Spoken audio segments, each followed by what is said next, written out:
Hare Krishna. Today we'll be discussing Bhagavad Gita as it is, chapter 3, text 11. Devan bhavayatanena te deva bhavayantu vaha parasparam bhavayantaha shreyah param avapsyatha. So you see, in the previous verse, Krishna explained how in the beginning the Lord sent these devatas as well as these yagnas and ordinary men and blessed them by saying, you all be happy by performance of these yagnas. And now he says how they'll be happy by performance of these yagnas. He says by performance of yagna, devan bhavayata anena. Anena means by this performance of yagna, devan bhavayata, the devatas become pleased. The demigods, they become pleased. And when they are pleased, te deva bhavayantu vaha, they will please the people who perform these sacrifices. And in this way, parasparam bhavayantaha, they will please each other, the demigods and the general people. Parasparam bhavayantaha. And finally, shreyah param avapsyatha. One attains param shreyam. Like Prabhupada explains very nicely, by performance of yagna, all activities become purified.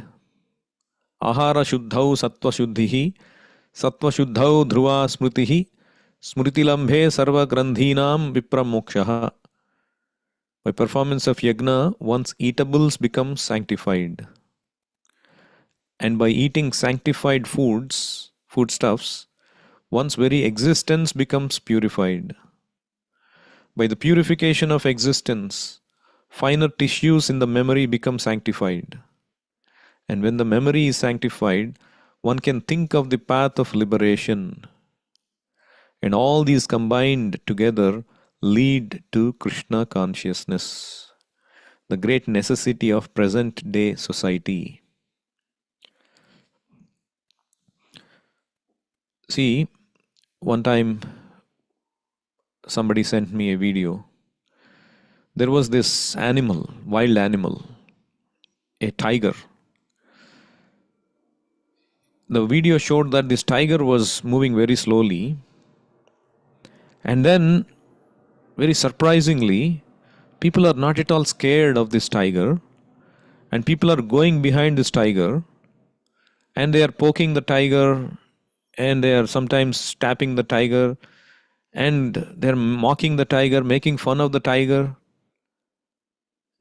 I mean, it's not like I'm making it up, it's there. You can find it online somewhere. And then I was surprised, why these people? And then tiger is not acting as if it's a tiger. And then somebody described what happened. So the tiger, it wandered off from the jungle somewhere and went into a place where they were distilling liquor. And the tiger drank that liquor. And it became fully intoxicated. And it became completely under the subjugation of that liquor. And it was like going around swooning, and it completely forgot who it was in that state. See, even a tiger's thinking, tiger's mind can be completely taken over by what it consumes. The tiger can forget it is a tiger. Similarly, what we consume has a lot of bearing on how we think, how we act. In general, we go to supermarket and buy whatever things we want and cook and eat. Of course, people, unmentionable things they buy. Unmentionable things they drink and eat. How much bearing it will have. Like you eat the meat of an animal. Just imagine when the animal is getting slaughtered, the animal undergoes a lot of pain, a lot of anxiety. Just like if somebody comes to kill you, about to behead you, how much anxiety you will have, how much fear you will have, inexplicable. And it will release all kinds of negative hormones in the body. Our body, whole body, the blood becomes polluted. And that kind of flesh people have. And what kind of effect it will have on our brain tissues.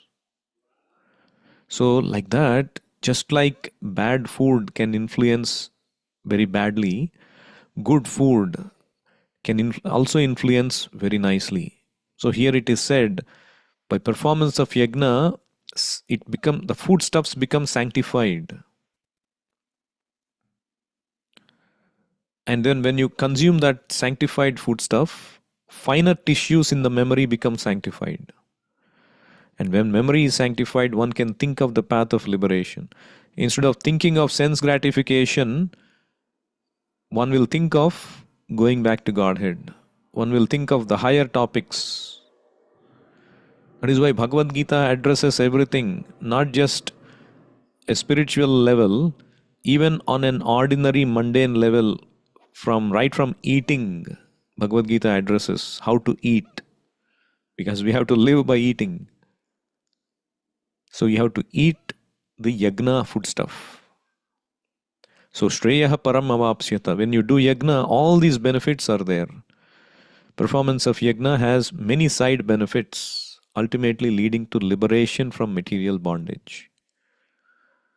So Prabhupada says, Devan bhavayatanena te deva bhavayantu vaha. So Krishna sent these devatas and the men and the yajnas. You perform the yajnas for the satisfaction of devatas. So the purport, Prabhupada answers how this is so. He says the demigods are empowered administrators of material affairs. The supply of air, light, water, and all other benedictions for maintaining the body and soul of every living entity are entrusted to the demigods, who are innumerable assistants in different parts of the body of the Supreme Personality of Godhead. Their pleasures and displeasures are dependent on the performance of yajnas by the human being. So how their pleasures and displeasures are dependent on the performance of yajnas by the human being. One time we were talking about Krishna consciousness. So one person, he asked, so I follow something else. I'm not necessarily a spiritualist, and I have my own way of living. So I understand that you choose to chant the Hare Krishna mantra, and that's up to you. But I don't think it is necessary for everybody to take up to this chanting. So I told him, I told some examples of some famous personalities in Hollywood who were sent to jail. And he was surprised, oh, why these people were sent to jail? Or at least sentenced, whether they went or not by fighting the court case, we don't know. Why? Because as much as we think they are rich and popular, they evaded taxes. They didn't pay the taxes. So one would think, oh, these people are rich. What is there for them to pay the taxes? No, everybody has some kind of a corrupt mentality.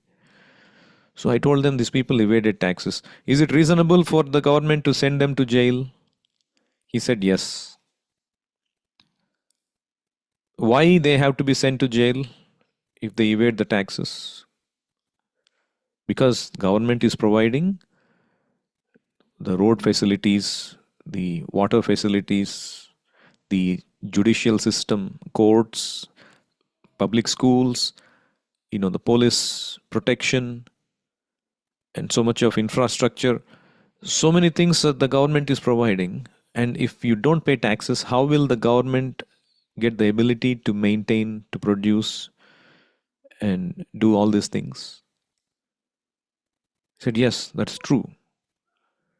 So likewise, only when, so just like you take this government who provides you all these things, that, let's imagine there is a cosmic government which provides the air, light, the sunlight, the moonlight, because of which all the vegetables become succulent, and then there is water, and then there are so many things that we are getting from nature.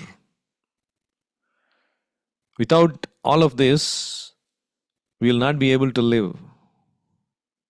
Without fresh air, fresh water. So there is somebody providing this, isn't it? Automatically, it is not happening. So you are taking all of these things, but if you don't provide the tax, should you be jailed or not? But what kind of jail? The jailing is the punishment by the laws of nature. Adhyatmik, adibhautik, adidaivik kleshas. Just like you go to jail and you get punished, anybody who does not pay taxes, who does not perform yajna, yajna is like a paying tax to the government. You're paying tax to the devatas, like Prabhupada says here. The, the demigods are empowered administrators of material affairs. So their pleasures and displeasures are dependent on the performance of yajnas by the human being. So that is why you need to perform the yajna. Some of the yajnas are meant to satisfy particular demigods, but in so doing, even in so doing, Lord Vishnu is worshipped in all the yajnas as the chief beneficiary. So now comes the important point. So somebody may say, okay, I understand performing of yajna. So the question is, then can I only perform yajnas for demigods? Why do we say in Krishna consciousness, just worship Krishna? The answer is that factually there is no need of offering sacrifices to the devatas. But then here in this verse it is saying devatas dependent on the sacrifices. What will happen if we displease them? So that is meant for those who don't understand that there is Krishna above them. For those who understand that there is Krishna, there is no need of offering sacrifices separately to the demigods for their services if you are engaged in the service of the Supreme Lord. Then why are the sacrifices to demigods mentioned in the Vedic literature? They are a sort of inducement to the sacrificers to realize the existence of higher authorities, to make them understand that you are not everything. There is something higher. Those who cannot understand Krishna directly, they are told, at least you surrender, you accept the authority of these devatas who are running this cosmic affairs. The Lord engages these devatas as the controlling deities of this material affairs. So when you worship the devata, perform the sacrifice for a devata, it is indirect method of accepting the supremacy of the Lord or worshipping the Lord indirectly. But when the Supreme Lord is worshipped directly, there is no need of worshipping separately or performing separate sacrifices for demigods. To illustrate this point, when Krishna came, he advented, these Vrajavasis in Vrindavan, they were preparing to perform sacrifice for Indra. But Krishna advised them not to offer any sacrifice to Indra. And Indra, not knowing Lord Krishna, appeared himself as this cowherd boy, Krishna, he became angry and tried to avenge that offense. But we know how Krishna saved the Vrajavasis by lifting the Govardhana hill, proving that anybody who is directly engaged as his personal servant, Krishna provides everything for them. And Krishna protects from all kinds of dangers. Ananyas chintayanto mam ye janah paryupasate tesham nityabhiyuktanam yogakshemam vahamyaham. For one who is constantly engaged undeviatingly in my loving devotional service, I provide what they lack and I preserve what they have. I'll personally take care of their yogakshemam. When Krishna lifted the Govardhana hill, for 7 days and 7 nights, all the Vrajavasis came under that shelter and they didn't feel any tribulations of material existence. There was no pangs of hunger or thirst. And there was a festival atmosphere inside. Everyone was happy. And even Govardhana, who was being lifted by the Lord, who was facing all the wrath of Indra, the thunderbolts and the devastating clouds pouring forth rainfall. Now we see how Florida is being afflicted by 2 thunderstorms in the space of 2 weeks. And this is like the one that they're facing right now they have never seen anything like that. 15-foot high storm. And for that, millions of people were displaced from their homes, millions lost power, and many deaths, loss of property. And that is nothing in comparison to what Indra had attacked Govardhana with. But Govardhana, he didn't even feel anything because he was in complete ecstasy of the touch of the Lord. Nijapati bhuja danda chatra bhavam prapadya pratihata mada drushto danda devendra garva atula pruthula shaila shreni bhupa priyam me nija nikata nivasam dehi govardhanatvam. So the Lord, Govardhana, how he was in the ecstasy, Nijapati bhujadanda chhatra bhavam prapadya. Because his own Lord, Nijapati, with his own shoulder and arm, he lifted Govardhana, making it an umbrella.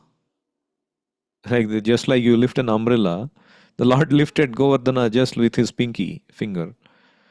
And that bhavam of the touch of the Lord making him an umbrella, bhavam prapadya, he easily faced the wrath of Indra. Pratihata madadrushto danda devendra garva. He has faced and subdued the garva of Indra, who was attacking so viciously. So the Lord and his devotees, they protect everyone who takes their shelter. So we don't need to separately perform sacrifices. Sometimes people show, in Vedic literature also there is mention of animal sacrifices. Now what about that? They are performed in front of Kali and the animal is sacrificed. Sometimes Prabhupada told when he was walking on the streets of Calcutta, he would see butcher shop, but there they would announce, they would say Kali Prasad.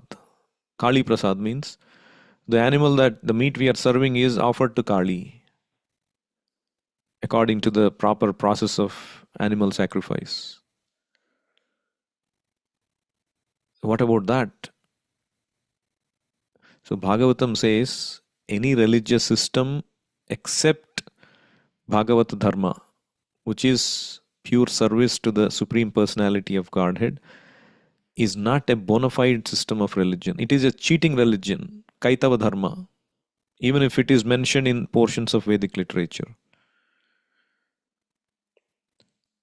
Such animal sacrifices are inauspicious both for the performer and for the animal. Then why is it mentioned? That is mentioned because at least by doing that, instead of purchasing meat from a slaughterhouse and sending innocent hundreds and thousands of animals, instead of, if you are so addicted to eating meat, you at least go get an animal yourself, hunt an animal yourself, and sacrifice the animal yourself by chanting a mantra, Mamsa, Mahimsyat. Mamsa means what? We say Mamsahara. Means Mam Saha. I become that person, or I become the animal in the next life, and that person will get the opportunity to kill me. That is called Mamsa. So you chant the mantra in the ear of the animal, and then slowly that mindset, oh, why am I doing this? Eventually, I'll have to suffer like this.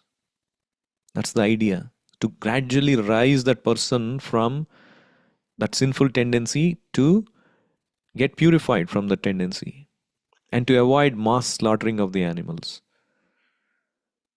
To regulate people from their this kind of sinful habits. That's why they're mentioned in literature. So Prabhupada says that that is not the yagna, that is simply a concession for the miserable person who will not give up eating meat.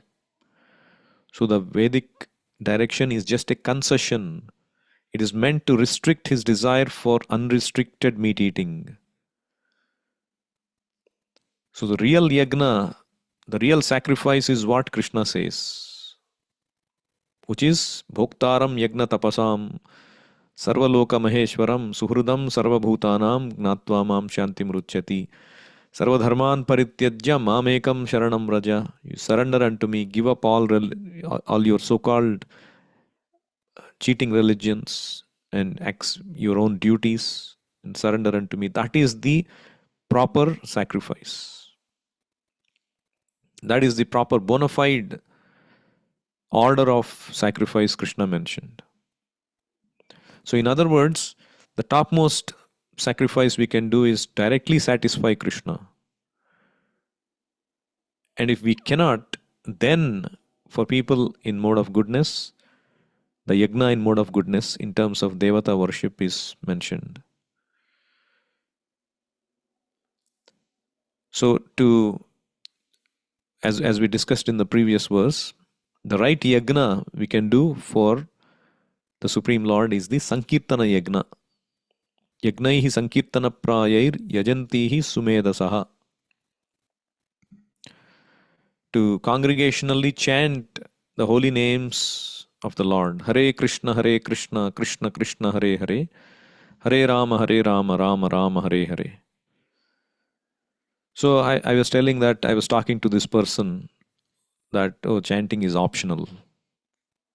So I told him, so just like you have to pay the taxes to the government and nature is providing all this, you have to pay the taxes.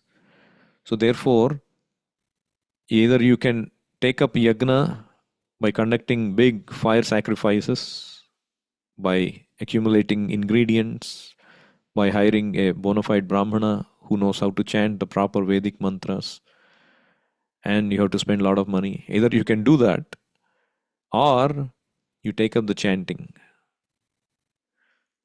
Now people cannot do all these expensive yagnas, therefore chanting is not optional. The chanting of Hare Krishna mantra in this age, Kali Yuga, is not optional. It is required for everyone. One cannot say, I'm not spiritual, therefore I won't chant. No, it is required. Just like paying taxes is required for everyone. Chanting of Hare Krishna is required to be done by everyone.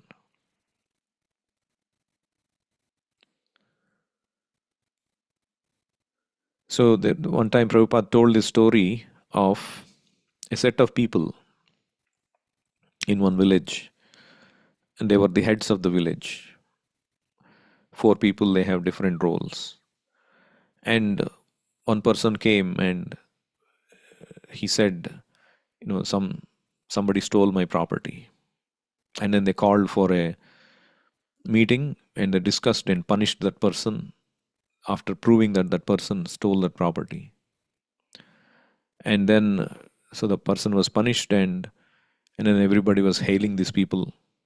And then these four people, they will every day give a lecture how we should all become nice, and we should not steal somebody else's property. We should uh, not encroach on somebody else's land, and all these things.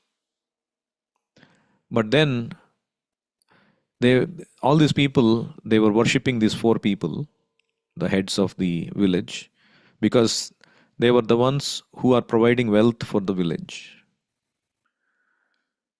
And then none of them could understand. One person was intelligent. He tried to follow what these four people are doing. So these four people would go every month to one location in the country, and they would rob that place and then bring that wealth, and then they would make that village prosperous. They will distribute and all of that. Then he was shocked. So you are yourself thieves, you are encroaching on somebody else's property, and now you are acting as the heads of the village and putting proper rules and punishing people who are not behaving properly. What kind of hypocrisy is this? And then everybody understood, and they rebelled against them, and they ran away from that place. So it is exactly like that. Why we have to worship the Supreme Lord? Why we have to perform yajna? Because we are encroaching. This is all the Lord's property. Everything in this world. Ishavasyam idam sarvam yatkincha jagatyam jagat. Ishavasyam. Ishopanishad says, idam jagat yatkincha, whatever is there, it is Ishavasyam. It is the property of the Supreme Lord. We have encroached. We have formed boundaries. We have formed countries. And we are exploiting the nature. Exploiting oil from the ground. Exploiting wood from the trees. Exploiting beautiful nature through mountains and minerals. Natural amenities. This is an encroachment of the Lord's property. And then we form a rule. Now, once having encroached, we have obtained nicely. Now, everybody, all of you should act nicely, should pay me taxes. You yourself are a thief, and now you are trying to enforce justice. So the leader, if he is an atheist, he is culpable for hard punishment. The government leaders must provide ability to perform yajna by all the people, because everything belongs to the Lord.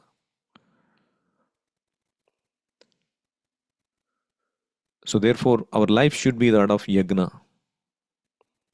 Krishna does not say, oh, you suffer and you give me everything. No, Krishna says, you take everything after you perform yajna. Everything is remained. Just like you offer prasadam to Krishna, the plate has full prasadam left. Are you losing anything? You can happily enjoy, but enjoy after offering it in sacrifice. That is the right mentality. Similarly, our money we earn. Oh, okay, prasadam is there at least on the plate, but the money I am donating to Krishna, it is gone. How can I enjoy that? So in Krishna book, you will see several instances where one who gives to Krishna is not a loser. He gains by manyfold.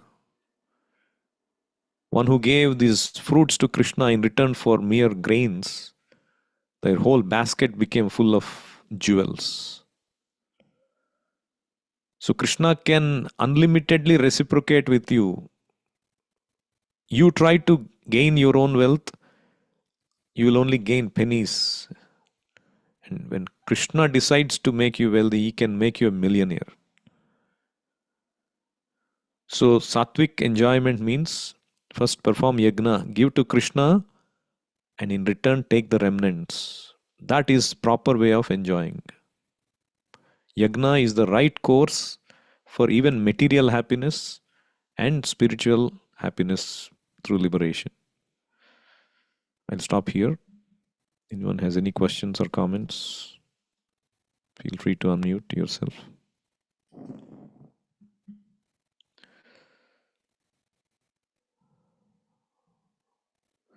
Okay, somebody is asking, please quote the reference to the sanctifying food you mentioned at the start. That is there in the purport.